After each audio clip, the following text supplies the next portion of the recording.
বাংলায় আজকে প্রচুর শিক্ষিত যুবক যুবতী যারা কিনা আপনার এমএ বিএড করে বসে আছে, তারা পর্যন্ত আজকে মানে তাদেরকে যেই যুবসাথী প্রকল্প দেওয়া হচ্ছে আর কি 1500 টাকা করে মাসিক, সেখানে তাদের আজকের দিনে সেখানে তাদের লাইন দিতে হচ্ছে। চাকরির অবস্থা কি? দেখুন, বাংলার চাকরির অবস্থা নিয়ে তো নতুন করে কিছু বলার নেই। আমরা সকলেই জানি যে বাংলার চাকরির অবস্থা খুবই খারাপ, মানে অনেক বছর ধরে রিক্রুটমেন্ট হচ্ছে না। তো সে কারণে কী হয়েছে, আমাদের এখানে প্রচুর পরিযায়ী শ্রমিক হচ্ছে। আমাদের এখানে শিক্ষিত হোক বা যেরকমই হোক, সবাইকে আজকাল বাইরে যেতে হচ্ছে কাজ করার জন্য। মানে বাংলার বিভিন্ন ডিস্ট্রিক্ট থেকে মোটামুটি লক্ষ লক্ষ লোক আছে যারা বাইরে কাজ করেন।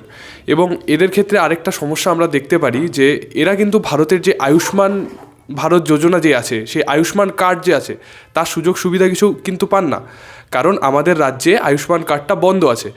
এবার যারা বাইরে যাচ্ছেন তারা বিভিন্ন রকমভাবে অসুস্থ হচ্ছেন।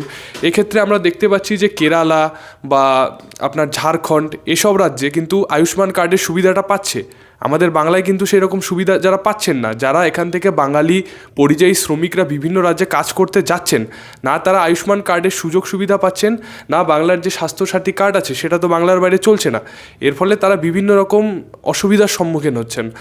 আর বাংলায় আজকে প্রচুর শিক্ষিত যুবক যুবতী যারা কিনা আপনার এমএ বিএড করে বসে আছে, তারা পর্যন্ত আজকে মানে তাদেরকে যেই যুবসাথী প্রকল্প দেওয়া হচ্ছে আর কি 1500 টাকা করে মাসিক, সেখানে তাদের আজকের দিনে সেখানে তাদের লাইন দিতে হচ্ছে।